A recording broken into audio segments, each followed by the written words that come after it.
If you are what you say you are, a superstar, then have no fear. The camera's here and the microphones, and they wanna know. Yeah. A fresh, cool young Lou trying to cash his microphone check 212. Wanna believe my own hype, but Ladies and gentlemen, welcome to Talk Spicy, a Riptide Media Networks production. I am Coach Gene Clemens. Thank you for joining me wherever you are joining me. Rate the show, comment, agree, disagree, but whatever you do, keep it spicy.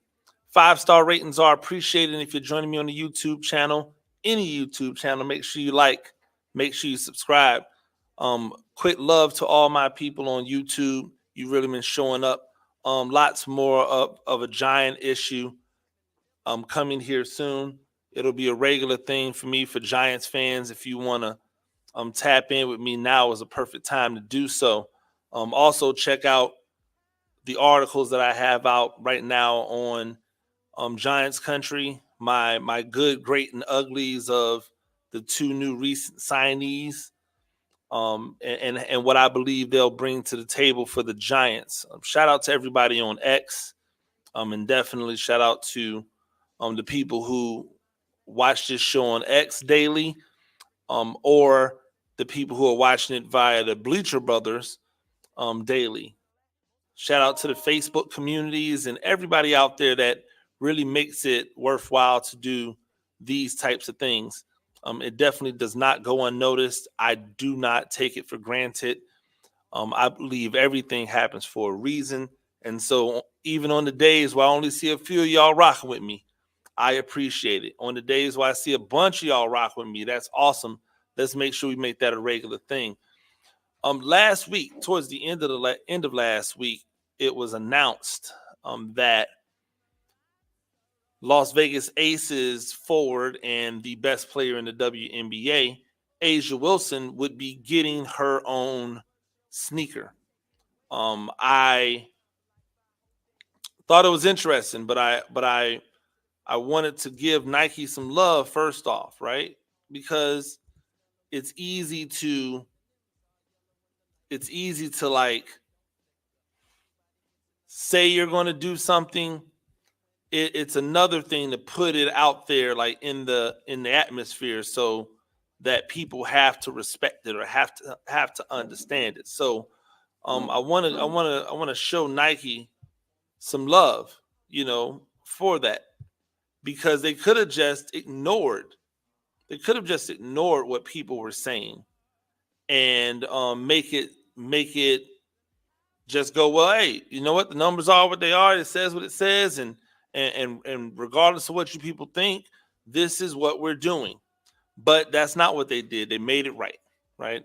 If you guys don't know what I'm talking about, Nike announced that they were going to give Caitlin Clark her own signature shoe. And the problem that most people had with it is that it wasn't a slight to Caitlin Clark, but Caitlin Clark has not played a down or a minute of professional basketball at the time. And there were other WNBA stars, none of which had their own signature shoe.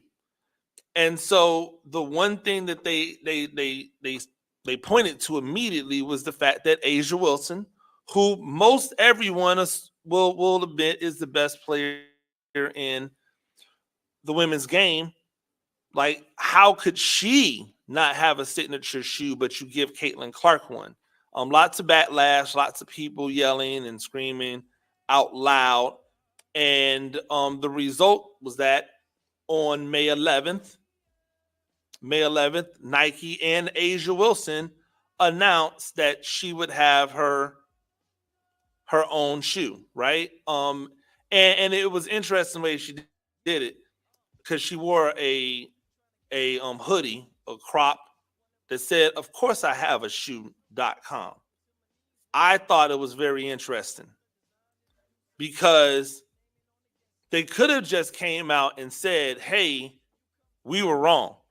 Like, we gave Caitlin Clark a shoe. We didn't read the room well. There's no reason why A'ja Wilson, who is a Nike athlete, shouldn't have her own signature shoe. We'll make it right. So I appreciate the fact that they made it right, that they gave A'ja Wilson her shoe and that she's going to have her own shoe coming in 2025. Here's my problem, and here's why I know that it's not an of course I have a shoe.com. Here's where I know that that's BS. Because if of course she has a shoe, then why does she not have a shoe right now? If of course she has a shoe, then why is that shoe not on her feet right now? Right? Why is that shoe not on her feet? That signature shoe not available right now. Right? Like that should be that is what should be almost automatic, right? It should be almost automatic. We're not talking about anything crazy. A'ja Wilson, if she was supposed to have a shoe, then they would have never announced Caitlin Clark's signature shoe before A'ja Wilson's signature shoe. If you don't believe me, then just think about it. I can understand why Caitlin Clark might not have a signature shoe until 2025. Caitlin Clark's been in college. A'ja Wilson's been a pro. She's been here. She's a 2-time MVP. She's a 2-time champion. Why would you not roll out her signature shoe on the back of back-to-back championships and her being acknowledged as the greatest player in the game right now? Why would you not do that immediately? Why would you not make that happen immediately? Why would you wait? It doesn't make any sense because there was not a shoe coming. And again, applause to Nike for making something happen that wasn't going to happen, right? Applause to Nike for setting a right wrong. But we can't sit back here and act as if, oh, they had this intention the entire time. And if they did, right? If they did have this intention the entire time, then why are you just now sharing it? Why has it just now become a thing?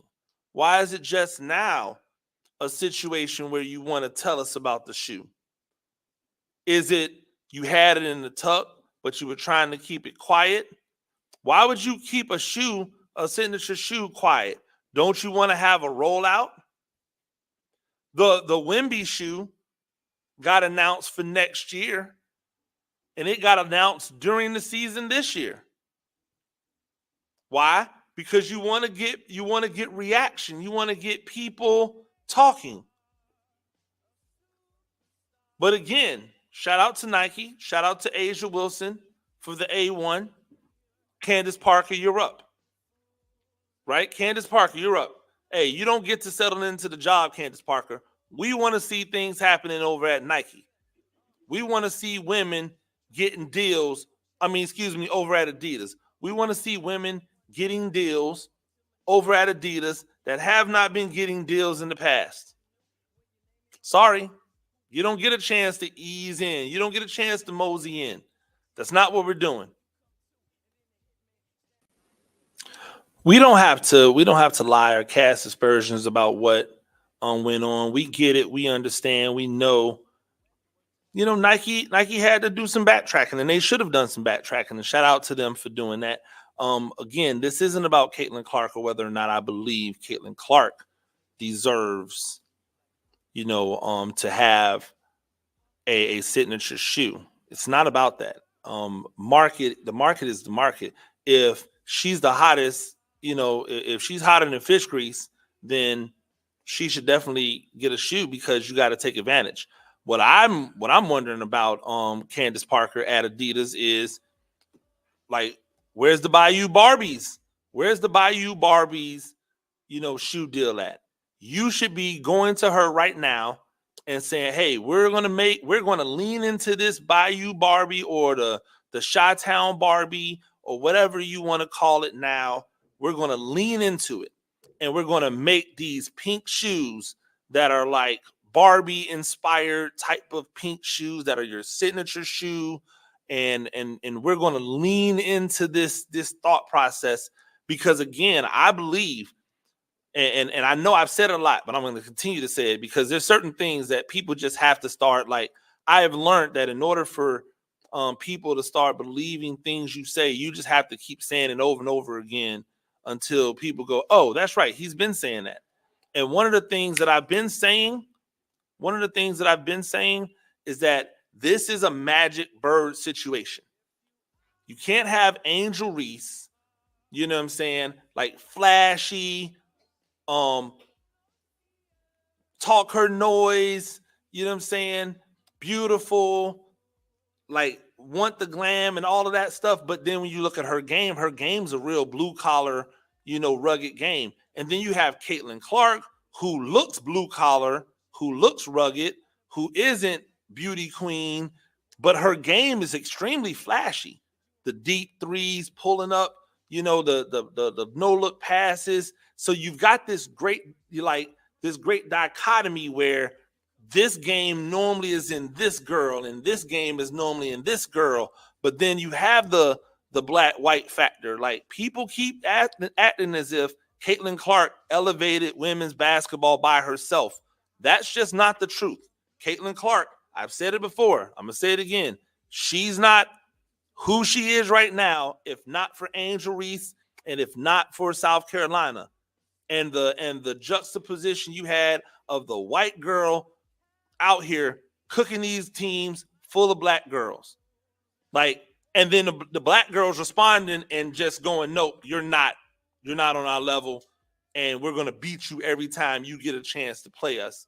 And so she was able to slay one dragon with LSU, but wasn't able to slay the next dragon with South Carolina, nor was she going to be, because those girls were sitting there waiting for her. Like, please come bring it too. So I'm happy that Nike got it right. Candace Parker, you are on the clock. I'm sorry you don't get to ease into this job, but that's just what you signed up for. And we'll see what happens from there. When we come back, I'll be joined by Emory Hunt of Football Game Plan. We're talking the UFL. This is Talk Spicy on the Riptide Media Network. Adopt US Kids presents What to Expect When You're Expecting. A teenager. Learning the lingo. Today I'm going to help parents translate teen slang. Now, when a teen says something is on fleek, it's exactly like saying, that's rad. It simply means that something is awesome or cool. Another one is totes. It's exactly like saying, totally, just shorter. As in, I totes love going to the mall with Becca. Another word you might hear is jelly. Jelly is a shorter, better way to say jealous. As in, Chloe, I am like so jelly of your unicorn phone case. You don't have to speak teen to be a perfect parent. Thousands of teens in foster care will think you're, rad just the same. To learn more, visit adoptuskids.org. A public service announcement brought to you by the U.S. Department of Health and Human Services, Adopt U.S. Kids, and the Ad Council. This is the story of a very special woman. In a matter of seconds, she turned herself into a great mathematician or an entrepreneur. Her knowledge was limitless and still is. She could also make monsters disappear, especially those that lurked in the shadows under the bed. Once, this woman put back together a teenage girl's broken heart, which had been shattered in 1,000 pieces, just by giving her a bear hug. She masqueraded as a regular person at work, but as a superhero at home. Everyone knows her as Gabriella. I still call her Mom. Your hero needs you now, and AARP is here to help. Find the care guides you need to help, complete with tips and resources at aarp.org/caregiving. A public service announcement brought to you by AARP and the Ad Council. Hey, Dad, your prescription will be ready in just a minute. Hey, Dad, your laundry will be ready in just a minute. Dad, your lunch will be ready in just a minute. Hey, honey, why don't you take a minute? When you help care for a loved one, you give them as much time as you can, making sure they're safe and comfortable. But it's just as important that you take some time for yourself. At AARP, we can help with information and useful tips on how you can maintain a healthy life balance, care for your own physical and mental well-being, and manage the challenges of caring for a loved one. Because the better care you take of yourself, the better care you can provide for your loved one. Thanks, Dad. Thank you. You're there for them. We're here for you. Find free care guides to support you and your loved one at aarp.org/caregiving. That's aarp.org/caregiving. A public service announcement brought to you by AARP and the Ad Council. And ladies and gentlemen, welcome back to Talk Spicy. Coach Gene Clemens, Riptide Media Networks, and the 102.9 The Game app. Make sure that you download that app because you can't hear me without seeing me if you don't listen to it live every day 4 to 6 here on the Riptide Media Networks. Also, make sure that you tune in at 6 o'clock for the Bleacher Brothers. I am joined now by my guy, Emory Hunt of Football Game Plan, CBS Sports, and anything else that you want him to be a part of. But just remember, yesterday's price is not today's price. And it's a good thing, too, because my guy Emory has spent a lot of bread on looking good. Emory, how are you? I'm doing fine, man. Always a pleasure to hop on the show. Yeah, I was thinking about it, right? And last time I had TD on, and he's going to join us on Tuesday to talk Titans camp. But last time I had him on, we were talking about fashion, and we were talking about your fashion and his fashion and the difference. And I said that I felt like his fashion was more athletic swag, whereas yours was kind of like the traditional class mixed with a little bit of like Detroit pimp. Like you had a little Detroit pimp in you, you know. The way you're putting the colors together, the way you're putting the patterns on. We were talking about the pocket square and how you got the pocket square, and you don't always match the pocket square. Sometimes you'll go with a peacock on the pocket square just to throw them off. Like, when did you decide that you've always dressed, right? I can remember back when I first met you, or even some of your really, really early days, you were always dressed up. It was always suit and tie. But when did you decide that you were really going to lean into like taking that fashion to another level, to where that became part of the conversation? When they talk about Emory Hunt, you got to talk about how fly he is when he shows up on camera. That's funny because if you go back and watch the earlier stuff I did on Football Game Plan's YouTube channel, so from 2009 to about maybe 2011, I was just straight standard gray, black, or blue, no pocket square, regular tie, brown colors or whatever. But I got to give all that credit to my girlfriend because she was the one that said, well, why don't you use a pocket square? I was like, well, no, it doesn't really make sense. So she introduced pocket square. Then she was like, well, what about this color? I was like, oh, I don't want to be too bright. Like I see Michael Irvin doing the loud colors, even though me and Michael Irvin have the same complexion and the colors that laid on him were fly. But I was like, I can't pull that off, even though it would be the same thing. So it was her. Like, try this out. Try this brighter color out. Try this different pattern out. And next thing you know, when I started to do games at Georgetown and or Morgan State around 2013, it should be like, wow, look at the outfit he has on. But then once I got on CBS, having that, let's say, a 5-year run from 13 to about 19, it became, man, this dude really has elevated everybody else. He kind of made everybody else compete because, now it's like, dang, we got Emory on. I know I got to wear a tie, or I got to wear this. I got to step up. And by that time, it had become a thing. So I was like, I'm gonna just lean into it. So I'll say about 2020. I remember the first hit I was doing on CBS is during COVID when they had me down at this was down at the racetrack, the Monmouth Sports Book, and I had the mint green sports coat on, and they were like, wow, they hadn't seen a color like that. But that kind of started when I was going to Giants games and covering the Giants. I used to make sure I step up all the time in the press box. So it kind of, let's say I started in 2017, 2018. But once I got on CBS, it was like, hey, man, this has become a part of the thing. Either you're going to watch for the content or you're going to watch to see what I'm wearing. Either way, you're watching. Absolutely. I know when I always, any chance I get to get fly, I'm getting fly, right? I remember when we were at the Hall of Fame many, many moons ago.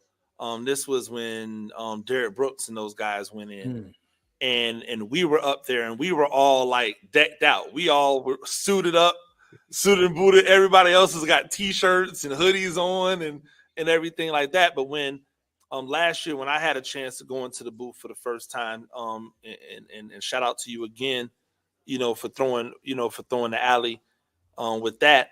But when I had the opportunity to go into the booth for the first time, I was like, ain't no way I'm going in here and them saying he ain't up to that Czar the playbook standard.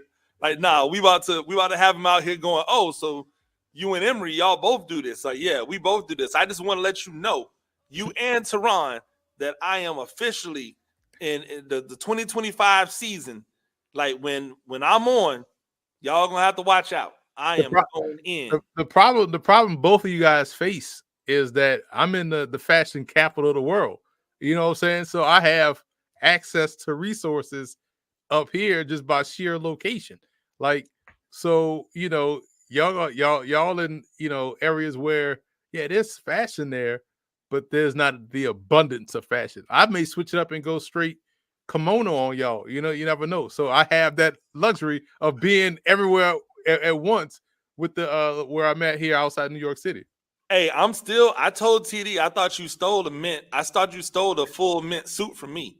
Like, I think you saw me with the mint suit, and then all of a sudden you had the full mint on. I was like, oh, he out here like getting my swatches. I gotta watch out. He out here stealing my swatches. But then I noticed that Nick Wright was out there trying to get your swatches. You gotta watch Nick Wright. Nick Wright is full disclosure. Full disclosure. And this is why this is you kind of, because I'm out here where all the major networks are, right? Yeah. And so we're all in the same area in terms of, and they have it worse than me because they're on every day. Yeah. So I can spread my fits out. Like, for instance, those suits I wore for the draft, I bought those like 6 months ago. Had them tailored and everything. I just couldn't wear them because we were in the winter and I hadn't been on. So it was like, if I'm gonna go on in this wintertime, let's say if I'm out the combine, I'm not gonna break out those colors. I'm gonna just break out the darker colors that I hadn't worn. So the problem with that is that Nick Wright and other people that have shows out here in New York, a lot of the ESPN shows too, we all at the same 4 or 5 stores. Like, if I go in there, they were like, oh, Nick Wright just left. I'm like, dang. So I know I gotta wear something before he wears it because it's gonna look like I'm biting him. But to Nick Wright credit, like, I remember we wore the same suit one time. I rocked it a lot better because he didn't know how to pair the tie with it. So that's also the difference. You know what I'm saying? We could have the same fit, but you got to be able to accessorize it and make it work for you. Hey, ain't that what they say, yo? Like, what Chris Brown say?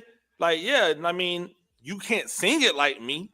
So like, we can put the same thing on, but you're not gonna drape it like me. And shout out to Nick Wright and who he is, what he stands for, what he represents. But that melanin hit different on these suits, my guy.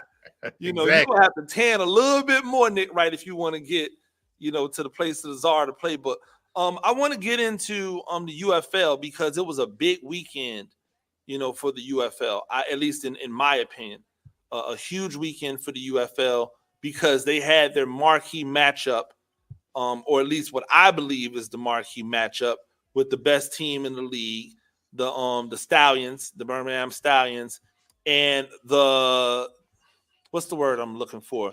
Would it be the most beloved or the most supported team in the league with the St. Louis Battlehawks? And the game didn't disappoint, right? The game didn't disappoint. A lot of people are saying Adrian Martinez has the lock on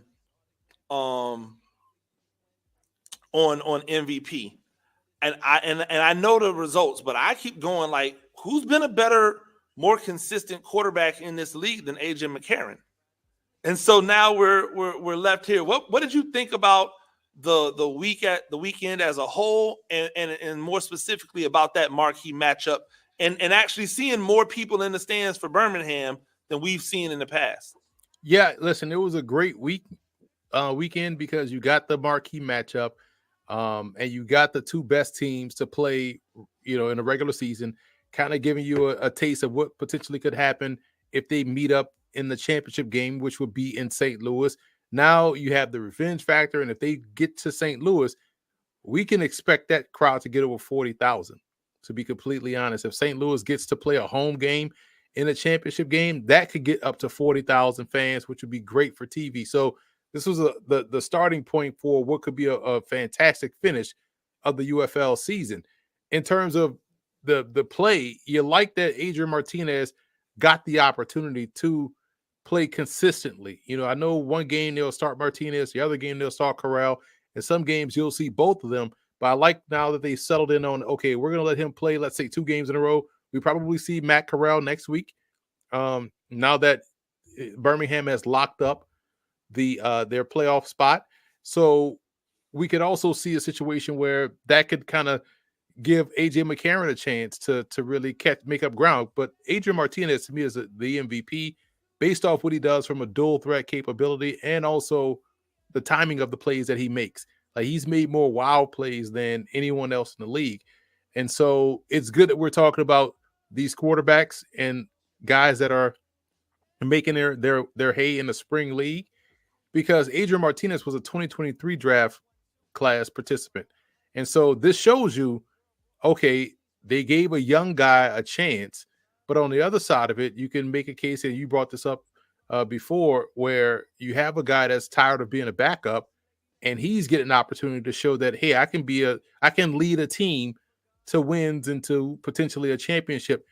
So I think if the league is taking a 10,000 foot level, 30,000 foot level, look at this and like, okay, man, let's start targeting the guys that when it's the 7th round in the NFL, instead of waiting for the NFL to call some of these players, let's call some of these players, or let's start this process at the end of the season. Let's start our recruiting process in December to get these guys to bypass the draft process and get in and get some tape, because we know how it is.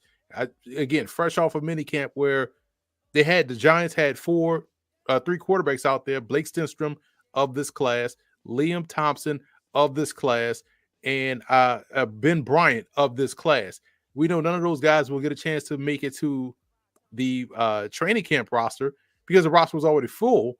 So these would be ideal quarterbacks to play in the spring league, which is why I always say they need to be at least 32 teams of a spring league. But I like that we're seeing Martinez and AJ McCarron have success. I know it's a long-winded way, but I like what I'm seeing right now. No, I agree with you 100%. Like I like the dichotomy of, hey, let's get a veteran who still lots of tread on the tires, but wants to just play, like wants to show, hey, I am a starter. I can lead a team. And then you're young, youthful, although Adrian Martinez is older than your average, guy coming out of college. He's still young in comparison to others. I like that.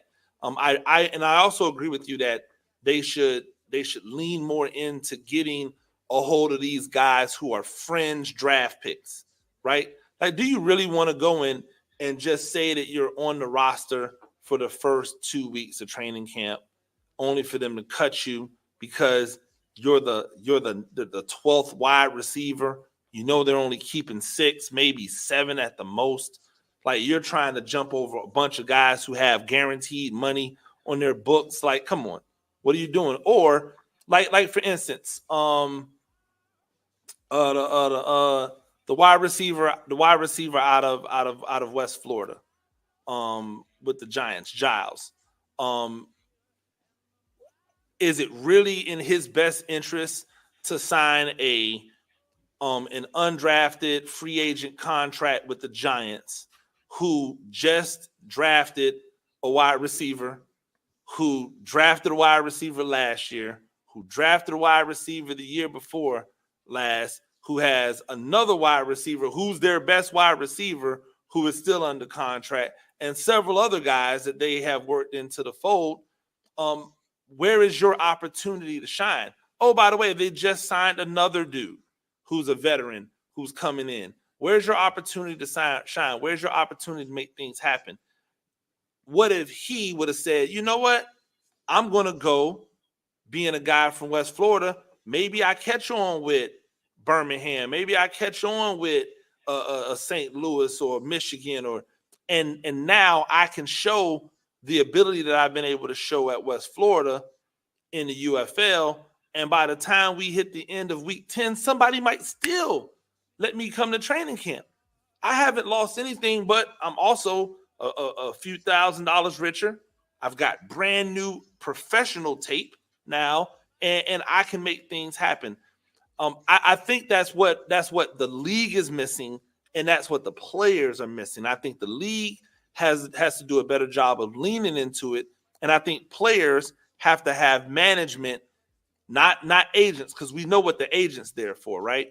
They have to have management or advisors that advise them better on how to move in these situations. What do you make of this stat? Head-to-head, USFL and XFL, 7-7. Yeah, 7-7. That's a great showing of how balanced both leagues were as separate entities. You know, the USFL last year, the last two seasons, I thought had better point of attack play. They had better quarterback play in the USFL. The XFL had a little bit more pizzazz in terms of pass rushers. Their DBs, I thought, were a little bit better. But the quarterback play was a bit inconsistent. And so now we've seen the balance kind of swing. And I know the league will say it's because we've kind of reduced the teams to 8 as opposed to 16, so the talent is more concentrated. I would argue that you would have had that had you combined both 8-team leagues and had a 16-team league. You still would have had enough talent to fill both of those, and still would have been concentrated. But it shows how much coaching matters, because I tweeted out the other day that we had a team in Michigan who many didn't pick to be anything in the league this year, led by Mike Nolan. They're right now in the playoffs. So it's great that they got that opportunity to show that Mike Nolan built the team, had to use multiple quarterbacks, but his foundation was run game and defense, and that's where Michigan has excelled. And again, you have the Skip Holtz, you have the Anthony Becks, both of which are great coaches, both of whom are great coaches, but we've seen them before. We've seen them have the success before. Both had it last year, and Skip Holtz, we know, is the king of spring. But I like that the coaching has kind of balanced out both sides. So it shows you that no one can, hey, we were the better league. You're both equal. You both have your elite teams, and you both have teams that still have a lot more work to do. So shows you the parity that it is in spring football.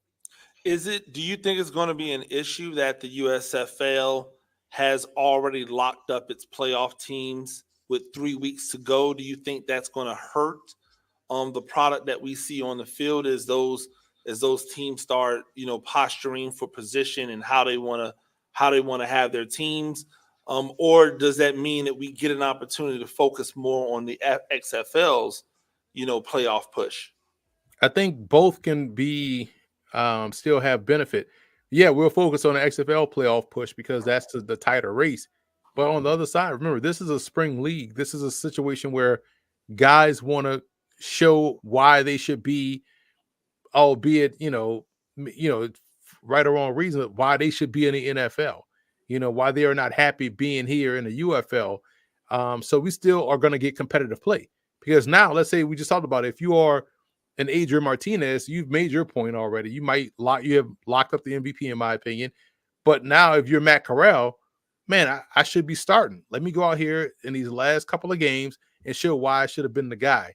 Or if you're someone that's going to get more playing time on the USFL side, hey, let me ball out these last 2 games. Or if you're one of those teams like the Houston Roughnecks, you're like, we got to find a way to not lose games like we did this past weekend against San Antonio, where we had the game won and we lost it.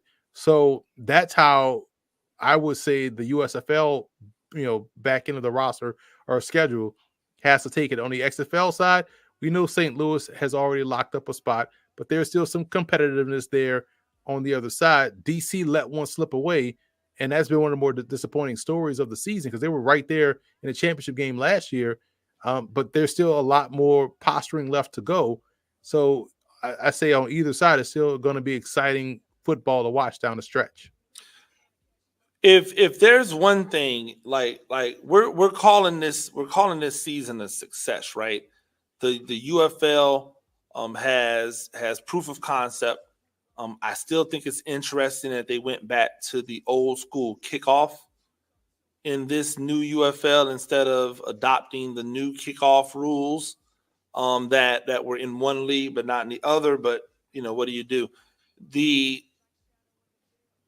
If we're spinning this forward to 2025, because from what I understand, and you can correct me if I'm wrong, all entities are on board for the 2025 season.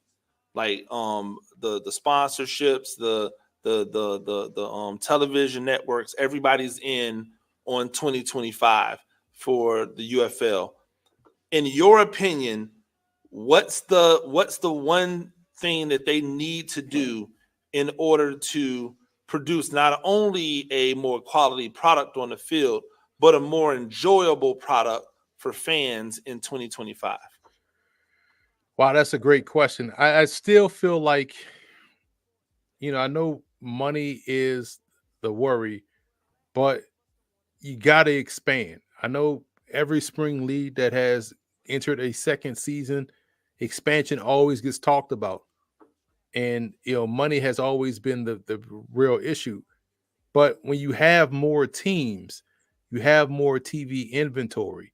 So if you're trying to really dominate the ratings, which they've done really well in the ratings, yes, I understand, some of these major teams haven't had the crowd, the gate success, like a Michigan, like a Memphis. But you've seen from the TV viewership, places that don't have UFL teams are top 5 in viewing the games regardless. And that's Columbus, that's New Orleans, that's Omaha, or Tulsa. So the fans are showing you, hey, we need more teams. Now, this is the part we have the issue with, I feel like, is that there are stadiums to play in. But the problem is with the soccer, teams that are occupying these MLS stadiums, they may not want football in their stadiums. So that's why we don't have a New Jersey Generals or a Philadelphia Stars. It'll be fascinating to see how that could change if they were a little bit more open to allowing those teams in. Because now you introduce the New York market, you introduce the Philly market, you introduce the potentially the Miami market or somewhere like that. But I feel like you have to hit the major cities. There's a lot more growth out west. And I've already said you can have a 32-team league, but let's just say you want to do 16 to 24. That opens up your Saturday window for 3 games on Saturday, 12, 4, 7. Same thing on Sundays, and time slots where people are accustomed to watching. You can even have a primetime Monday night game and a primetime Thursday night game if you have the amount of teams, because now you can spread that out over how people are used to viewing football during the fall. And we know people will watch football over anything else in this country. The numbers have shown you. The USFL or UFL has outperformed hockey, soccer. As much as they try to push soccer, down everyone's throats, people are just not watching it. Yeah, they'll attend games, they're packed, but they don't make a dent. But that tells you for the people that wants to argue, man, there's only 8,000 people at the Arlington game, but there's 1 million people watching. There's 1 million people at the Festivus FC game or whatever, but there's 80 people watching. So which one is more important? And I think the way the model is set up for these networks is a TV product. People are watching it because they love football, and you can bet on it. All you got to do is figure out the fantasy football side of things, but that can happen when you expand and have more teams. I think that problem will solve itself. So I'm excited for it. I wish they can get more because it's just more opportunities for players, coaches, GMs, scouts, and it makes the football ecosystem go. I think one of the things that they have to lean in on is finding a way to identify and lure in the college football stars that are not that may not be quintessential NFL like locks, right? The idea that you have guys that are out there, and every year we have it, right? We have guys who are really, really good, who are really, really well-known, popular figures in college football that aren't projected to be high-level NFL caliber players. But a lot of the times that's based off of measurables that have nothing to do with their ability to play the game, right? So you've got receivers who are phenomenal in college, but he's only 5'10", and he's a really slight dude. He's not a burner. So he ends up being like a 7th round pick for Philadelphia, and Philadelphia wide receiving core is locked. We're set. We're good. So now he's just trying his best to just continue to fight up that hill. Like, those are the guys that you have to identify and go, I need to convince you to come to me. Like, perfect example, Joe Milton, right? Joe Milton is about to go to New England, where they have an incumbent starter because he's a veteran and that's how they want to move. But then they have their quarterback of the future that there's no chance for you in New England, Joe Milton. You're just out there playing the role, showing off how far you can throw the ball, but you're never going to get an opportunity to get legitimately better with real live game reps. Why not go to the UFL? Why not go to the UFL and let her rip? Let a Skip Holtz get a hold of you, right? Let a Skip Holtz get a hold of you and do what he was able to do with what was the quarterback from Florida that he got to come to Louisiana Tech, who was horrible at Florida and then ended up going to Louisiana Tech and playing really, really well for a few seasons, and then has been used kind of like as a gadget in the league. The big white guy at quarterback, Driscoll. Yes, yeah. So do what he was able to do with Driscoll, where he got Driscoll comfortable, understood how to manipulate and work within the scheme of what he's being done, use his athleticism, use his arm strength. I think that's where the league has the opportunity to continue to improve. If he can convince people, if the league can convince people to look at these stars from college, hey, we're getting names that have the ability to continue to do what they did in college, mixed with some names that you may not be household. I feel like that's where you get a little bit more of the casual buy-in. Oh, I've heard that name before. I recognize that name, and they can use that to continue to build.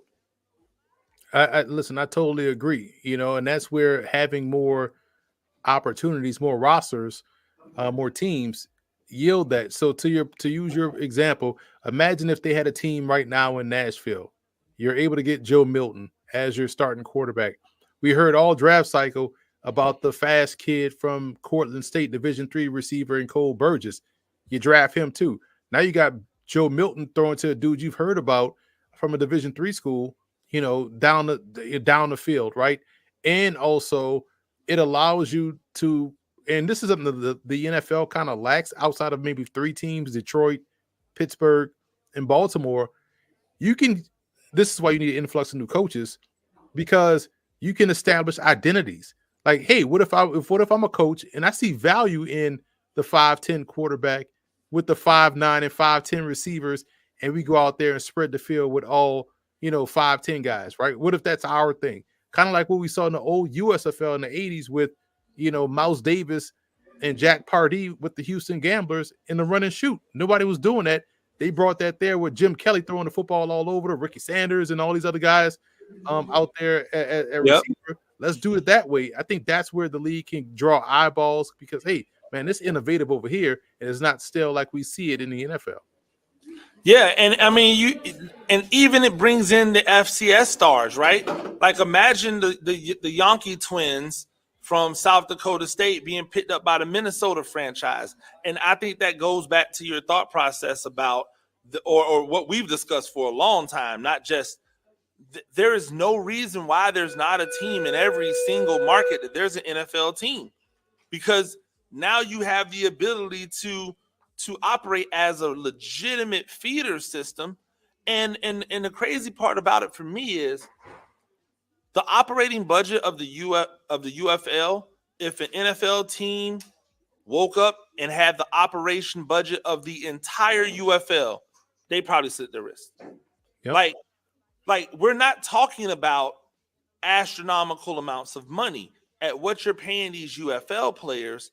You could, if you had a team, an NFL team adopt a UFL franchise, you could have the New Jersey, New York duo teams that represent the Giants and the Jets, right? The New Jersey Giants and the New Jersey Jets, right? Like, they have the same name, same logos, same thought process, just underneath them. And now you can bring in, you were talking about, I thought it was one thing, and I want to get you out of here on this.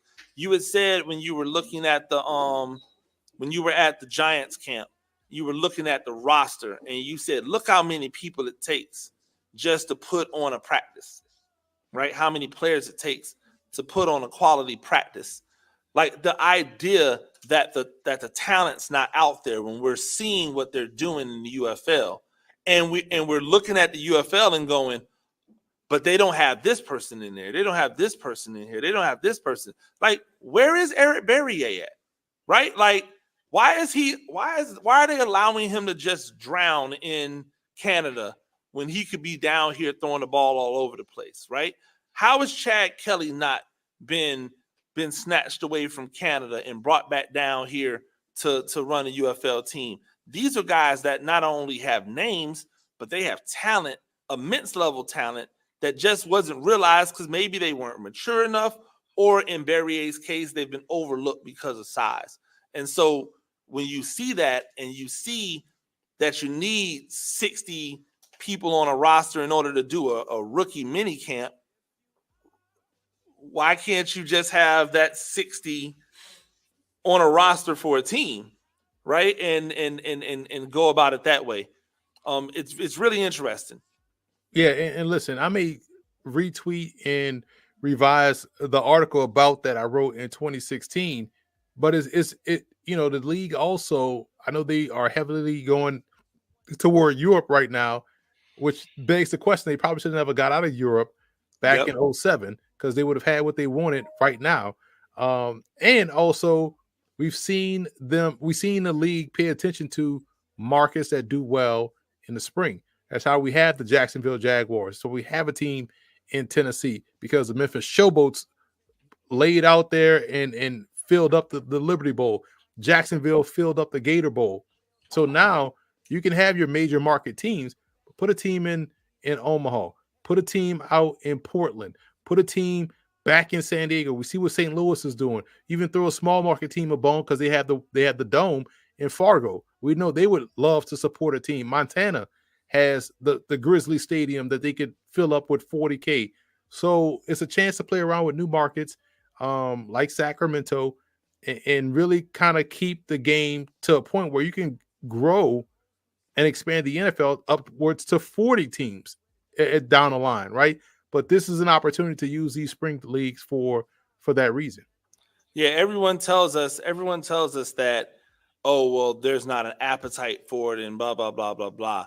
But I watched the soccer model and never can quite understand why it is the soccer can have like 4 leagues down of teams. They've got your Premier League, then your one championship, then your English championship.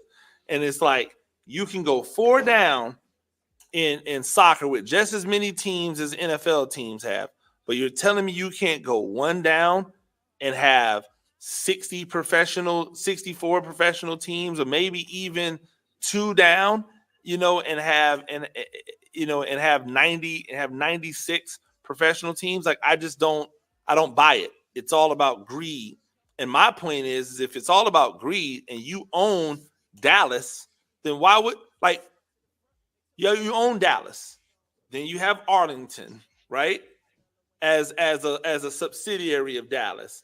Then you have Austin is right there with Austin. So. Exactly, right? So you would have 3 different, all in the same, all representing the same organization, all of the money still funneling into one place. I don't understand it at all. Emory, I appreciate it. What do you have coming down the pipe? What's next? How are you doing in your picks this year for the UFL? Are you still murdering Not them? good. Right now we're at 11, 15, and 2. Okay. So it's been inconsistent, It speaks to the parity though of the league, right? Right. Yet last year was a lot easier to predict. This year, a lot more parity. I think that's always a good thing. And so I know that you've got some European League of Football things coming down the pipe. I'm looking forward to having you back and talking about that as we come closer to that. Ladies and gentlemen, make sure that you follow Emory at F-Ball Game Plan anywhere, everywhere. Make sure that you subscribe to the Football Game Plan YouTube channel. Make sure that you are liking and following the YouTube, Facebook, and then make sure you're following this man, the best dressed man for the time being in all of football. Like the best dressed man for the time being, because I am coming for his head. Emory, I appreciate you, man. Always a pleasure, Gene. Absolutely. Hey, stay tuned when we come back. We'll be talking about more headlines from the day. This is Talk Spicy on the Riptide Media Network.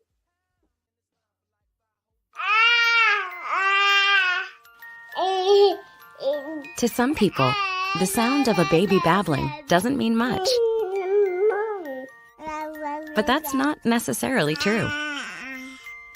By 6 months, they're combining vowels and consonants. By 9 months, they're trying out different kinds of sounds. And by 12 months, their babbling is beginning to take on some meaning. Especially if there's no babbling at all. Little to no babbling by 12 months or later is just one of the possible signs of autism in children. Early screening and intervention can make a lifetime of difference and unlock a world of possibilities. Take the first step at autismspeaks.org. A public service announcement brought to you by Autism Speaks and the Ad Council. The following is made possible by Dad. Why was the basketball court all wet? Because the players kept dribbling all over it. The dad joke. Corny, grown-worthy, but also one of the simplest ways to share a moment with your kids. Why do you have to be careful when it's raining cats and dogs? Because you might step in a poodle. And kids that spend more time with their dads grow up to be smarter, more successful. Can I tell you a cat joke? Just kidding. And, with any luck, funnier adults. Why didn't the skeleton go to the dance? Because he didn't have any body to go with. Dad jokes rule. So take a moment to make a moment and give your kid a laugh. It's as easy as going to fatherhood.gov. Brought to you by the U.S. Department of Health and Human Services and the Ad Council. That's really funny. Okay, men, this is your time. Maybe you didn't choose this, but you're here now. You're gonna go out there and be an all-star caregiver. It's up to you. So what are you gonna do? You're gonna go grocery shopping, cook, clean, be there emotionally and physically. You gotta dig deeper. Drive them to physical therapy, doctor's appointments. Don't you forget about the pharmacy. No, you won't. Because that's what caregivers do. Don't give up. Don't ever give up. This is your time to show the world, your family, and yourself that you're tougher than tough. Now go out there and be the best caregiver this world has ever seen. Caregiving is tougher than tough. Find the care guides you need at aarp.org/caregiving. A public service announcement brought to you by AARP and the Ad Council.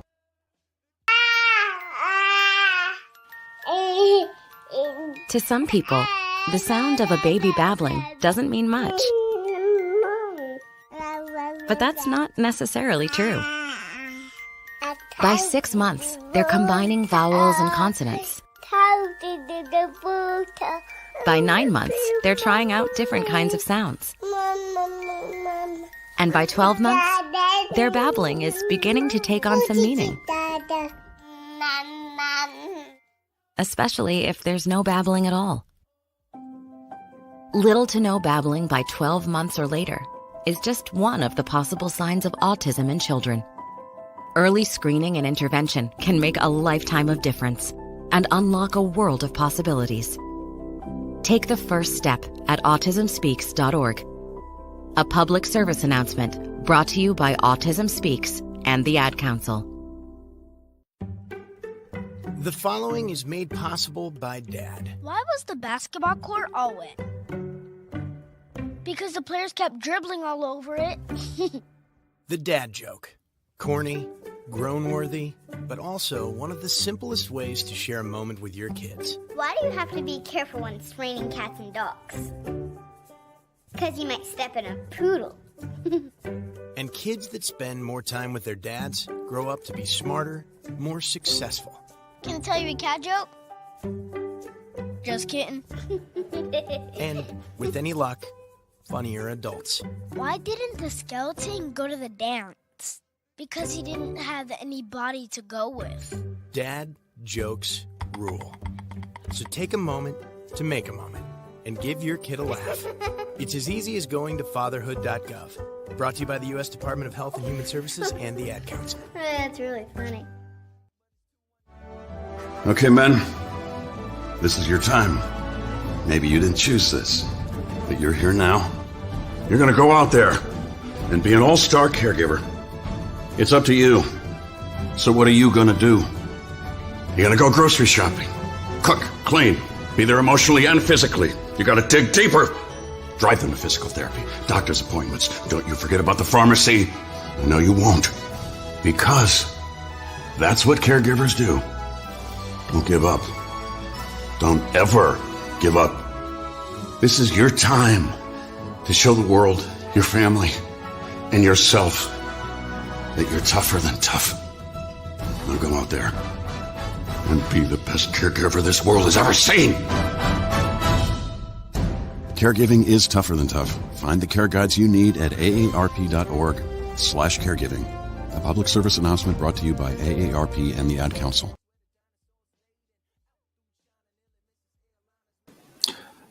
Ladies and gentlemen, welcome back to Talk Spicy, Riptide Media Networks. I am Coach Gene Clemens. I'm back with you again. As I think about the day, I can't go by without talking about the announcement made earlier that the Kansas City Chiefs and the Baltimore Ravens would be kicking off. Listen, they are kicking off the NFL. If you just heard me all of a sudden get a little bit more excited, that's because when I start hearing about schedule drops, that means, that That means we almost back, baby. We almost back. And if you're not excited about Ravens Chiefs as the kickoff game, then I don't know what to tell you. Ladies and gentlemen, the NFL did us one. They did us a solid this time, because these are not two teams that look totally different than what they looked before, right? These aren't two teams that are not going to be playoff teams and or championship caliber teams. Many people think the moves that the Kansas City Chiefs made, securing certain people, freeing up money in certain places, and the fact that they still have Patrick Mahomes, they're going to be a threat to win it again. There are people who believe that despite all of the losses that the Baltimore Ravens suffered in their coaching staff, especially on the defensive side, that they're going to be right back in the hunt again to dethrone Kansas City in the AFC, and if so, have a chance to win a Super Bowl. This is going to be great, right? Here's what we've got. I want you to think about this matchup, right? You've got the reigning MVP 2 times versus the reigning Super Bowl MVP 2 times, right? You have Lamar Jackson in what I believe will be like some of y'all are out there saying, oh, Lamar had a return to an elite status. I believe that Lamar did what he's been doing. The only difference is that he stayed healthy. The one thing that we didn't see him doing, that we have not seen him doing a lot since his first couple of years, is hitting home runs with his feet. And why? It's because he became infatuated, because he heard the talk, because he heard the rumors about his physical stature and how he needed to put weight on in order to keep from being injured. It's the same thing that we see Tua doing down in Miami. He's bulking up. Why? So that he doesn't get injured. But it's something about playing with weight, right? Why was Jerome Bettis so good playing at such a heavy size? It's because he's used to it. It's because he had become accustomed to playing with that weight. That weight was something that he had played with much of his life. So it wasn't something that felt weird to him to carry. It would probably have felt weird to him not to carry it. But what Lamar Jackson was doing and what Tua was trying to do is play with weight that they are not used to carrying. Right? Bryce Young will be next. Oh, he's got to get bigger. He's got to get stronger. We equate strength with size so much, not really understanding that neither one has anything to do with each other. Right now, I know kids, I know young men who are 300 plus pounds who can barely bench press 125, 135 pounds, who struggle with squatting 250 pounds, 300 plus.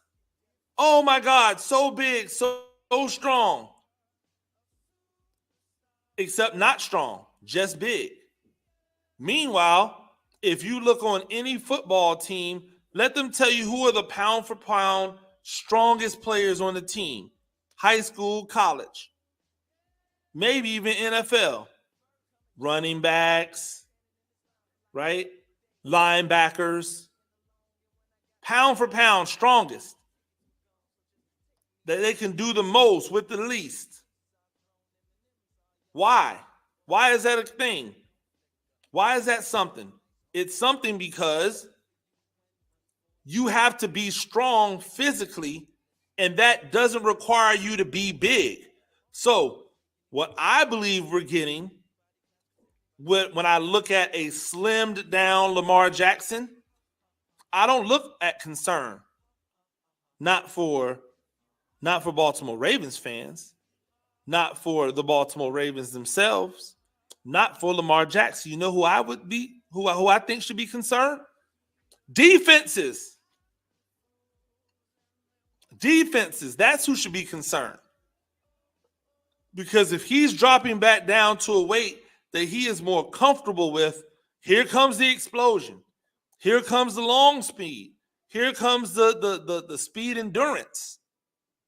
All of those things come back into play when he no longer has to worry about, oh my gosh, I need to carry this weight so that I don't get hurt. Worrying about getting hurt, everybody knows that worrying about getting hurt is the number one way to get injured. The moment you start worrying about getting injured, you'll get injured. Right? It's just how it happens. The more apprehensive we play, the more cautious we play in this game, in this blood sport, in this physical, like car crash game, the more we worried about it, right? The more we are naturally tensed up. The more we are naturally tensed up. You don't even recognize you are. But you are naturally tensed up. Everybody knows that the less tense you are, the more relaxed you are, the more free you are, the better chance you don't get injured when there's a car accident, when there's a car crash. Your body just goes with it, right? It just flows with it. So now Lamar Jackson's back, and he may be the speedster Lamar that we know, like that we know he can be, not the one that we know he is. We're talking about the 7 and 8 yards a carry Lamar Jackson, not the 5+ yards a carry Lamar Jackson, the 8 to 12 yards a carry Lamar Jackson. That guy's back. The league's in trouble, and you might want to go ahead and sign his name on a third MVP if they don't start trying to do that thing where they don't want to give him the MVP because he's already won it twice and he hasn't won a Super Bowl. Because that happens, right? We start to give reasons why we can't give somebody the award as opposed to, nope, he should get it. I mean, if we're being honest about it, how many times has Aaron Rodgers won the award? And Aaron Rodgers hasn't sniffed the Super Bowl in how long? But we get that. We get juiced up Lamar, like supersonic Lamar versus Patrick Mahomes. The greatest quarterback in the game right now. Possibly the greatest quarterback of all time. Yeah, we can start having them conversations. We don't have to wait. Will he play as long as Tom Brady? Absolutely not. Absolutely not. But I want you to do this. I want you to line up all the greatest quarterbacks of all time, right? And put them at the height, at their very best that they've ever been in the NFL, whatever age that is, right? Line them all up and tell me you're not taking, and tell me who you're taking over what we've seen so far from Patrick Mahomes at his height. Tell me who you're taking, who you're deciding to go with. Right? Is it first MVP Lamar? Is it MVP Cam? Is it Tom Brady with Randy Moss? Is it Joe Montana, the San Francisco championships, Joe Montana? Is it John Elway when he made it to the championship but didn't win it? Not the old John Elway that won it, because that wasn't that. We're picking people over him. Is it 4 times to the championship Jim Kelly Is it Fran? Like, who is it? Is it prime Warren Moon? Who are you picking over Patrick Mahomes? I have an answer for you. Nobody. Who you picking over he? Nobody. Who you doing lying? Nobody. You're not picking anybody over like prime first MVP Patrick Mahomes. And that might not even be his ceiling. Come on, people. This is a matchup. And I'm not done. Like, that's just the appetizer, right?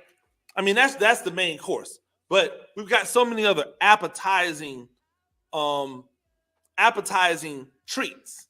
Hollywood Brown, new chief, will be going up against his old team. Hollywood Brown, who low-key, by leaving and what he said, threw Lamar Jackson under the bus as if it was Lamar Jackson's fault that he's not better than what he is. Like Lamar Jackson made him drop passes. Right? But now we get Hollywood Brown back with the enemy.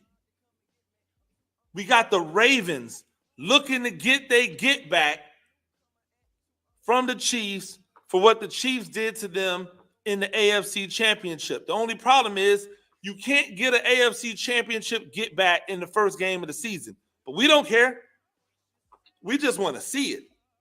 We want to see what that defense, what that Ravens defense is going to look like versus that Chiefs offense. We want to see what that Chiefs defense is going to look like against this Ravens offense that's added another piece, another one. Right? We want to see the debut of King Henry with the Ravens. I've already told you, I don't care what any of y'all think. There's two people that I thought it was time to move them out of first round contention as running backs. And now they right back there again. The first is Saquon Barkley, since he's gone to Philadelphia. And the second is Derrick Henry. I had my guys, we were arguing about the fit for Derrick Henry. I think me and Chris James were talking about it. And I don't think he believed that Derrick Henry was the best fit for the Ravens. This was back when I thought the Ravens should have traded for Henry at the trade deadline. He didn't think it was a great fit, the way in which Henry runs. I thought it was because of Lamar Jackson, right? Regardless of how you start as a running back, because he takes a little bit to get going. He has that little bit to get going because you have to pay attention to Lamar Jackson. You have to account for Lamar Jackson. If you don't account for Lamar Jackson, he's going to kill you, right? We also know that Derrick Henry is a much better outside runner than he is given credit for. I can't wait to see how they use Derrick Henry in this offense. I can't wait to see what happens in the fourth quarter when Baltimore has a lead and now they're turning around and handing it to the King instead of handing it to Gus Edwards. It's like somebody gave Gus Edwards the Captain America super soldier serum, right? Watching Derrick Henry end up in the backfield for the Ravens is like somebody went to Gus Edwards and gave him the super serum. It's like somebody gave Gus Edwards, excuse me, I don't know why I'm yawning. I'm so excited. I'm talking. I'm not breathing. It's like somebody gave Gus Edwards the heart-shaped herb. And he took it and became Black Panther. And that's Derrick Henry. I am so excited about it. This is a matchup that if we're being honest about it, we don't deserve. We don't deserve this matchup. Why don't we deserve this matchup? Because all we do is complain, right? All we do is complain about the NFL and how the NFL puts these matchups on Thursdays, right? All we do is complain about the Thursday matchups. The NFL doesn't owe us this, but the NFL says you're welcome.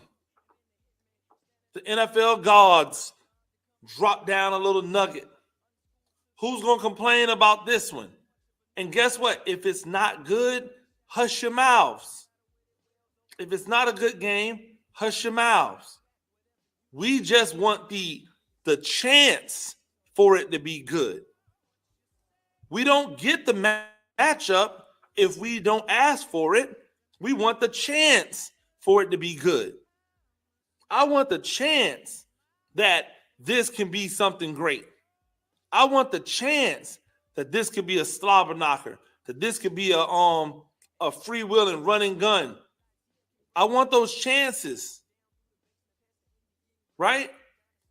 I want the chances to be wowed, to be awed, to be shocked. You gotta love it.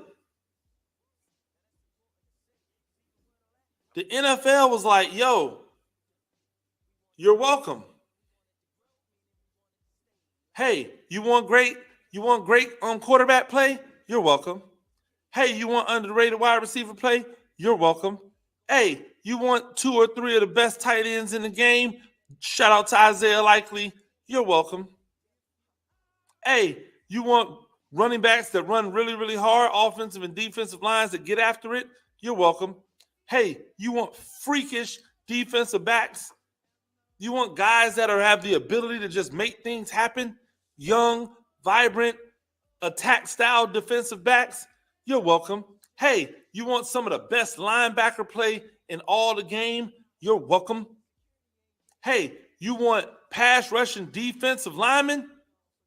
Not just edge rushers, but pass rushing defensive linemen, D tackles, 2 of the best in the game?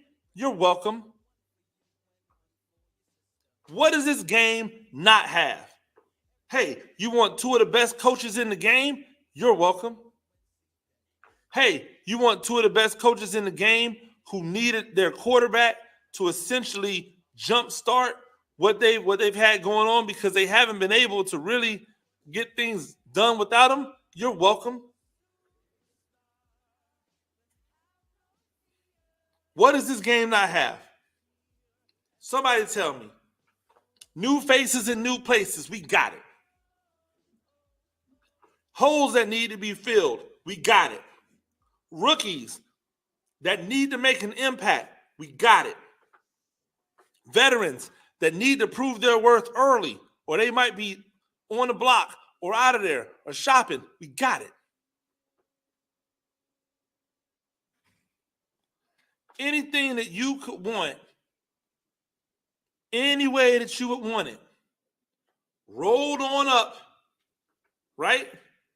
Rolled on up into a beautiful little bouquet of football on a Thursday night. You're welcome. Gotta love it. You gotta love it. You know what else you gotta love? Bronny James, the son of LeBron James, right? LeBron James Jr. has been medically cleared to be drafted and play in the NBA following cardiac arrest and subsequent heart procedure 9 months ago. That means that the NBA and all of the NBA's medical teams have signed off, right? They've signed off on the fact that Bronny's good to go. And now, right? And now the belief is that Bronny James will not go back to school. That Bronny James is 100% going to stay in the draft. That's what this means. I, for one, love it. I, for one, think it's a great thing. It's a phenomenal thing that we get the opportunity to see Bronny James go after his dream. And guess what? If he's not good enough, then cool. But don't give me the backlash about LeBron getting his son to the league, because none of y'all said anything about Doc Rivers getting his son to the league. None of y'all said anything about Giannis getting both of his brothers to the league. Nobody said anything about Steph Curry brother getting to the league. And Steph, we've had countless amounts of former players' sons come into the league. And with time, right, and lack of expectations, they've been able to make something of themselves in the league. I love it. I love it for Bronny. And they better keep that same energy. Because what does he have to prove in college? Everybody has already said, hey, people aren't paying attention to college like that anymore. People aren't taking college as serious anymore, men's college. If the point is to get to the league as fast as possible and develop and grow there, then why would Bronny James not use that same model? Who cares where he goes, right? It's not even about money for him. It's about the ability to develop. Watch what I'm telling you. So Bronny James goes to the league. He's 19 right now, right? Bronny James goes to the league. What is Bronny James? What are his attributes? What are the things that make him special? Number one, he is a 1% athlete. People don't want to admit it. He probably has more bounce than his father. The difference is he's not 6'9" like his father. He doesn't have the wingspan that his father had, but he's got the bounce to do anything in the air he wants to do. You don't believe me? Go back and watch him dunking in high school. Go back and watch him. The argument that people make, well, you know, Bronny James was never dominant at any level. Why did anybody ever expect Bronny James to be dominant? Right? That's never the type of game LeBron James was going to teach his kids, because LeBron James is rarely ever just dominant in one thing. Because when people say dominant, they're not talking about overall game. They're just talking about scoring, because most people don't know what they're talking about. Right? LeBron James in high school wasn't just going out and every night giving people 50-point nights. But what LeBron James was, and what he continues to be, is one of the best, not one of the best, the best all-around basketball player in the history of the game.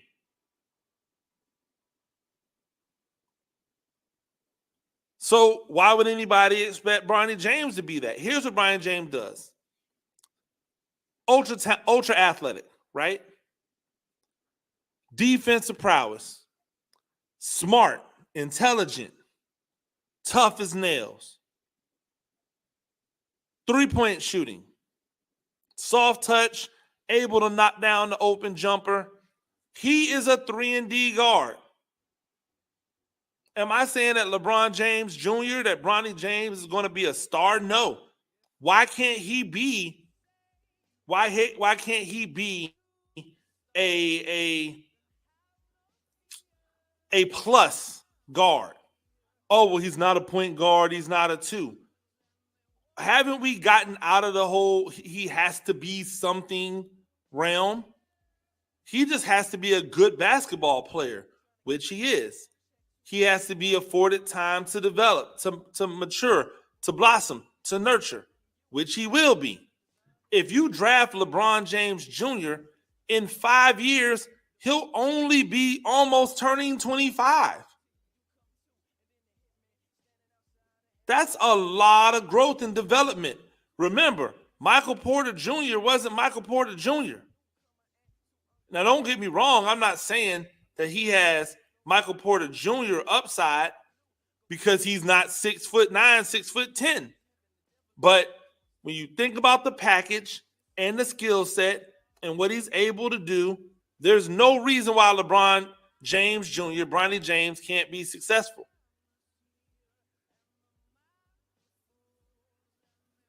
So here's what they were talking about this on Get Up this morning, and this is what Brian Windhorst had to say about Bronny James possibly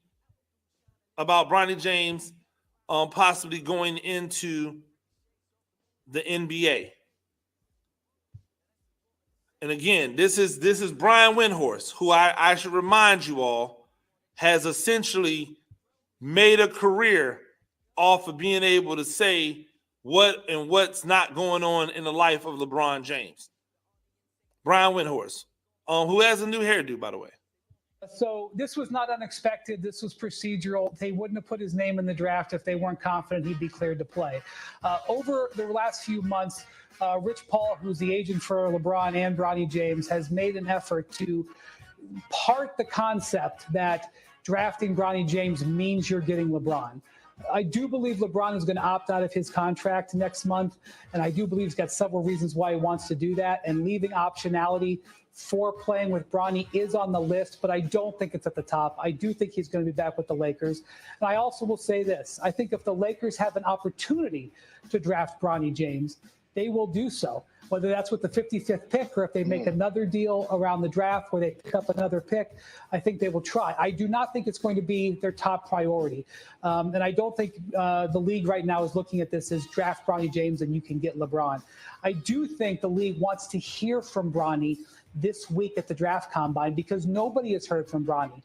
LeBron has been his voice throughout his career, and the scouts believe that Bronny played out of position this year, and they think he actually might be better than what he's shown. So we're going to learn a lot more about Bronny in the next few days, the next week or two, and then we're going to have a better chance to assess exactly what might happen.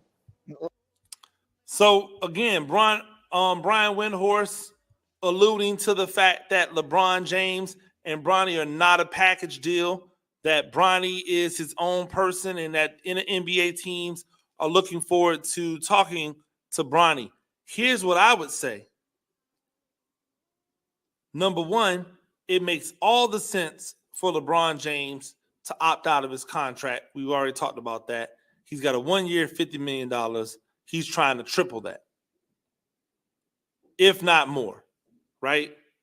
1 year, $50 million, turn that into 3 years, $180 million. Like, that's what he's trying to do. He is trying to cash out. But then also, if you're the Lakers, why would you not make Bronny James your top priority? If LeBron James is worth more to you in a Lakers uniform than whatever you would be able to get for the people that you get, from strictly a business standpoint, it would make sense to make sure that LeBron James retires as a Laker. What better way to do that than to draft Bronny James? Who's been the draft picks that have been out of this world for the Lakers, where Lakers fans would feel like they're missing out on somebody if the Lakers take Bronny? Right? The Lakers have been missing or just kind of sort of hitting on draft picks for a very long time. Even all of the high draft picks that they've had in the past, how many of them have turned into superstars, right? Brandon Ingram, he's in New Orleans. He's a good basketball player, right? Not a star. Lonzo Ball has been injured. Good basketball player, not a star, right? Like, these got D'Angelo Russell, good basketball player, not a star. Over in New York, good basketball player, not a star. Everybody that you name that the Lakers have taken with a high draft pick have only been good basketball players. So if you were only doing this just because securing Bronny gives you the opportunity to pitch to LeBron to have his ultimate dream happen, why in the hell would you not do that? Now, by the way, you get LeBron able to tutor LeBron James Jr.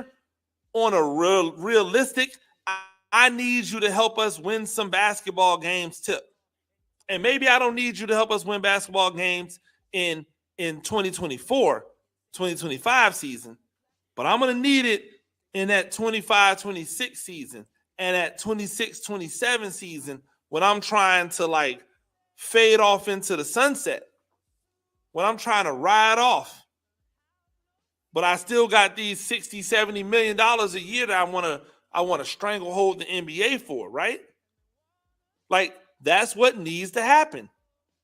I need you to be good in that second, third year, so then when little bro comes, it's the same thought process. Hey, we need to move all heaven and earth to get Bryce so that now we can link all the James on the same team. But legitimately, right? Legitimately, not on some, oh, well, they shouldn't even be in the league type stuff. Like Giannis's brothers. It's out there. It makes sense to me. And I don't know why it doesn't make sense to anyone else. When we return, we'll be talking about some comments that Reggie Miller said about LeBron James. We'll try to interpret and see if he really had some hate in his heart or if what he said was just misconstrued. This is Talk Spicy on the Riptide Media Network. Right now, our country feels divided, but there's a place where people are coming together. I gotta tell you, I was nervous to talk to someone so different than me. Me too, but I'm glad we are. Love Has No Labels and One Small Step are helping people with different political views, beliefs, and life experiences come together through conversation, and it feels good. Wow, your story is so... Interesting? Yeah. When people actually sit down, talk, and listen to one another, they can break down boundaries and connect as human beings. At lovehasnolabels.com/onesmallstep, you can listen to amazing, life-changing conversations and find simple tools to start a conversation of your own. I know one thing. This conversation gives me hope. It gives me a lot of hope, too. Take a step toward bringing our country and your community together by having the courage to start a conversation at lovehasnolabels.com/onesmallstep. A message from StoryCorps, Love Has No Labels, and the Ad Council. People do some pretty cool things in their 40s and 50s. Why should saving for retirement be any different? I mean, they go back to college, learn new instruments, start skateboarding. Whoa! Okay, maybe that one's not for everybody, but saving for retirement is. With aceyourretirement.org, you can get on track with your retirement savings no matter your age. Just have a 3-minute chat with Avo, the friendly digital retirement coach from AARP. You'll get personalized recommendations based on your input that are easy to understand and work with your lifestyle. It's quick, easy, and free. Plus, it's sponsored by AARP, so you know they got your back. Woohoo! Gnarly move, Dad. Thanks, sweetie. So wherever you are in your retirement savings journey, head to aceyourretirement.org and start chatting with Avo today. That's aceyourretirement.org. A message from AARP and the Ad Council.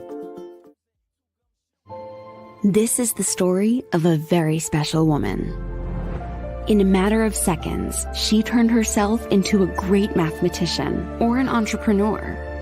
Her knowledge was limitless and still is. She could also make monsters disappear, especially those that lurked in the shadows under the bed. Once, this woman put back together a teenage girl's broken heart, which had been shattered in 1,000 pieces, just by giving her a bear hug. She masqueraded as a regular person at work, but as a superhero at home. Everyone knows her as Gabriella. I still call her Mom. Your hero needs you now, and AARP is here to help. Find the care guides you need to help, complete with tips and resources at aarp.org/caregiving. A public service announcement brought to you by AARP and the Ad Council. Ladies and gentlemen, welcome back to Talk Spicy. I'm Coach Gene Clemens, Riptide Media Networks and the 102.9 The Game app. Make sure you download it wherever you download your apps from. Stay tuned. After we're finished here, Bleacher Brothers will be taking over. AJ and the crew will have you set for everything happening tonight, and you might want to pay attention to what they're doing on the betting tip. They've been hot, nuclear hot all this time, and they will most likely continue to be. But I wanted to start back here.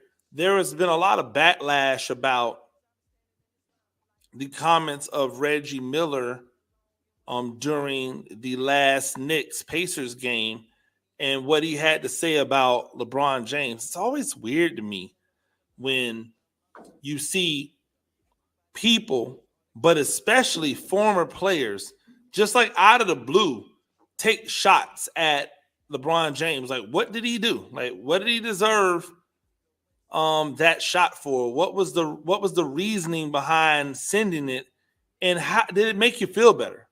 Right? Like, did you get something from that shot, or are you just being a hater? Right? Like, at the end of the day, sometimes we have to ask those questions. Is people just being a hater? So I wanted you to hear what Reggie Miller had to say, and judge for yourself if you have not heard this yet. I'm an even bigger fan of Anthony Edwards after seeing that clip. We've got certain guys with veteran status in our game that are on a lot of people's Mount Rushmore that like to deflect and point fingers at others. Here's a 22-year-old saying, "This is on me. It's my fault." And I applaud that. I'm an even bigger fan. And my apologies. That was not the Knicks Pacers game. It was the Minnesota Timberwolves versus the Denver Nuggets game. But you could hear what he said. He said we have players in this league who are on the Mount Rushmore who deflect. Like, I don't know if Reggie Miller thought that he was being slick. Maybe he thought people were not going to put two and two together, but it's clear that Reggie Miller is talking about LeBron James because there's nobody else playing in the league that would be considered on the Mount Rushmore of basketball players. I don't know why he decided to take a shot at LeBron James like this. I don't understand what the motive was. I don't know. I don't get where his feelings came from. I have heard LeBron James take responsibility for things on many occasions. You know why? Because he's always there. He's always in places where you have to take responsibility and accountability. Reggie Miller, never been to that place. Reggie Miller does not know what it's like to win at the highest level in the NFL. I mean, in the NBA. He'll never know what it's like to win at the highest level in the NBA because he was not LeBron James. When people think of the greatest, they don't think of Reggie Miller at all. And I actually don't dislike Reggie Miller. Like, if this is the spice you want to hold, cool. Just stand on your square. That, y'all know that's my rule. Stand on your square. If this is how you want to roll, if this is what you want to get down with, if this is how you want to behave, if this is what you want to lean into, cool, but stand in it. Like, don't all of a sudden start backtracking and making it seem as if you were saying something else. We know what you were saying. We heard it with our own ears. We can decipher language, right? So this idea that maybe he was saying, nope, we get it. You're talking bad about LeBron. My question is why? Like, what did LeBron do that he felt the need to send this shot?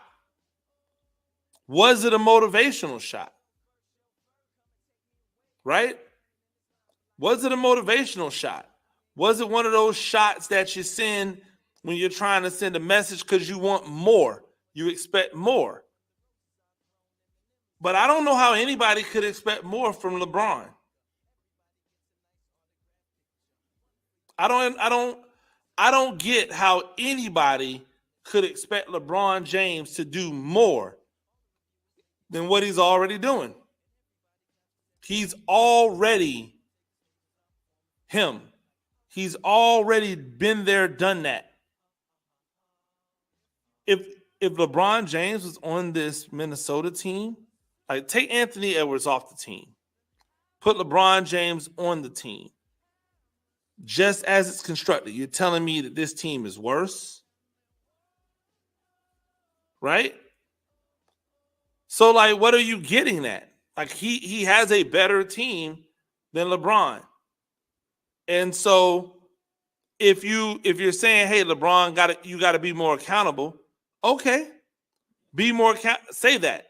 But you don't have to say that now. You could have said that in the moment. Right? You could have said that in a moment. You could have said that when LeBron was going through the Nuggets and they were losing games close. Like, you could have said it then.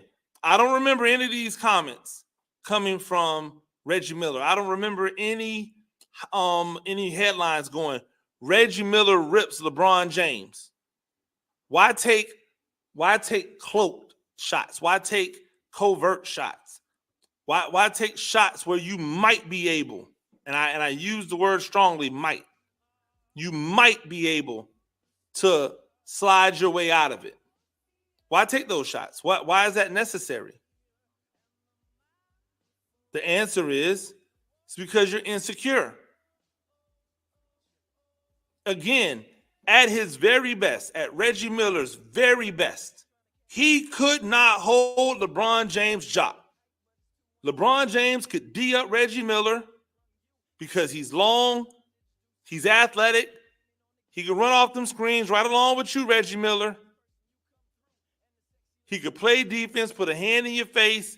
You couldn't do a thing with him on defense. You want to know why? Because I don't remember a time Reggie Miller ever played defense.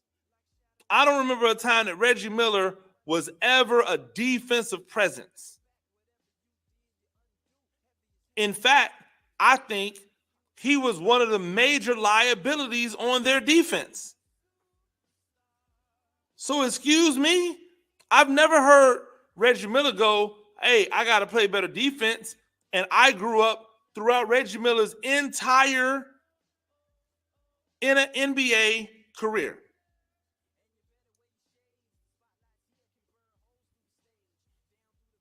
I just don't get that.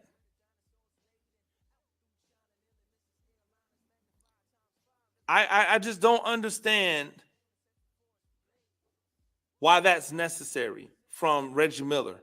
He's usually the fun-loving, happy-go-lucky, say the corny. He's corny. He's a cornball. Reggie Miller is the original Richard Jefferson. He is Richard Jefferson before Richard Jefferson, except he was a better player. Although I don't really even know if he's a better player. Right? Like, I don't even know if that's the truth. What I do know is that Reggie Miller has never been at any time in his life LeBron James. Not a bit. No time. It's just weird. And I don't mean this to sound as if he can't criticize LeBron because he's not LeBron. I'm saying that he doesn't need to be cryptic in his criticism. If you got something to say about LeBron, Reggie Miller, then just say it. Be like Charles Barkley. Barkley has something to say, he just says it. He doesn't sugarcoat it. He doesn't beat around the bush. He just comes out and says it. And you know what? People love him for it. I don't know if Reggie Miller is worried about like perception and what people might think of him if he just says somebody's name, if he just calls out someone's name. I don't know if that's his motivation or that's why he doesn't just say it, but it sounds corny. It sounds cowardly. And quite honestly, it feels like it's kind of on brand for Reggie Miller. He's been corny his entire life. That whole shoot and kick your leg out so people will foul you, that's corny. The whole I talk all of this noise when I'm up, but I'm super quiet when I'm down, that's corny. The, I'm going to try to be larger than life with really stupid sayings, it's corny. But when it's harmless corny, cool. When it's harmful corny, somebody should call it out. And notice, I didn't say, hey, some media members who broadcast, who used to be Hall of Fame basketball players, don't know how to just, say something directly. Nope, I said his name. Reggie Miller, you're corny for this. Like super corny for it. And no, I have never been you. I will never be you. It will never be you. I'll never be as good at basketball as Reggie Miller is. But that's the only thing I'll never be as good at as Reggie Miller is. Basketball. That's it. You gave me his job tomorrow, I would do 10 times better job than him. And that's not hate. That's just because I'm going to actually tell you the truth.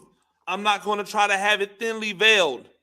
I'm not going to try to protect relationships or play some type of political game. For what? For who? You're Reggie Miller. Reggie could be way better at it. He doesn't. You know why? He don't want to just say what he needs to say. Reggie Miller has been doing commentary for NBA for a very long time. And as such, he's never seemed to ascend to the level of, the guys like Bart Jackson, right? Like the Jeff Van Gundy's. He's never ascended to those levels. Why? Why? The Doris Burks. Why is he not up on the level of those? Because there's a level of real, of sincerity, of honesty, of truth, of genuine that we get with them that we've never gotten from Reggie Miller. Sorry, but it's the truth. So now if this is him being real, I love like what I would love to hear, I'll take this all back. What I would love to hear from Reggie Miller next is when somebody asks him about it or when he addresses it again, double down. Yeah, I was talking about LeBron James. Yes, I think that he does more crying than he should. Yeah, I don't believe he should be on a Mount Rushmore of anything. Yeah, stand in it. They're going to call you a hater for it, right? But if you stand in it and then you give logical reasoning, they'll call you a hater, but they won't be able to say you lying. They'll have to go something like, I get where he's coming from, but ... And guess what? You got him. You got him when they do that, Reggie. You don't have to be like this. I say this, I feel like I say this so much to like former legendary or Hall of Fame caliber athletes. I feel like I'm always telling Shannon Sharpe, you don't have to be like this. Right? He's public enemy number one when it comes to this. Hey, Shannon Sharpe, you don't have to be like this.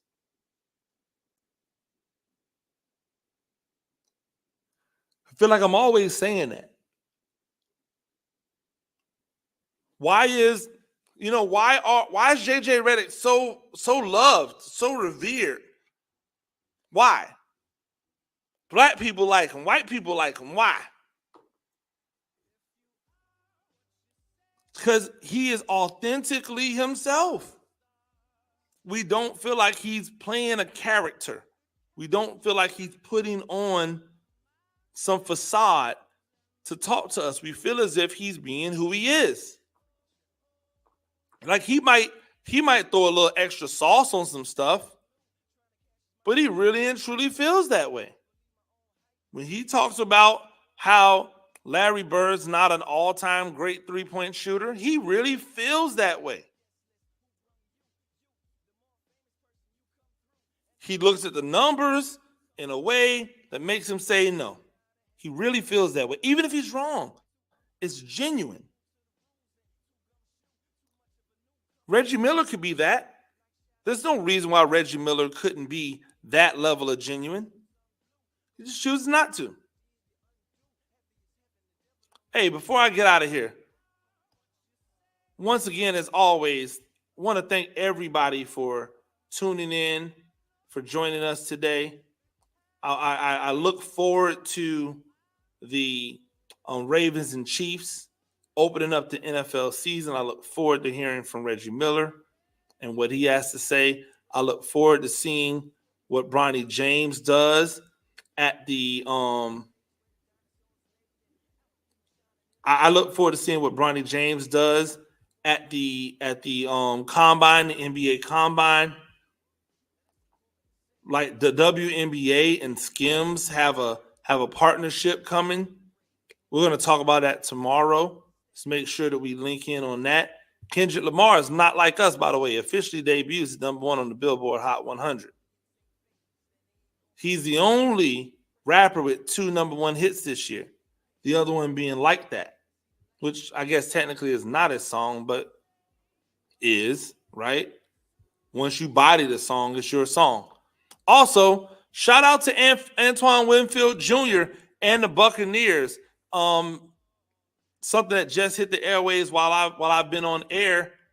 Actually, something that just hit the airwaves earlier that I wanted to talk about while I was on air. Antoine Winfield Jr. signed a $84.1 million extension with the Buccaneers. That is phenomenal. Like, I believe when you get good homegrown talent, meaning you drafted them, it's your goal to get them to a second contract.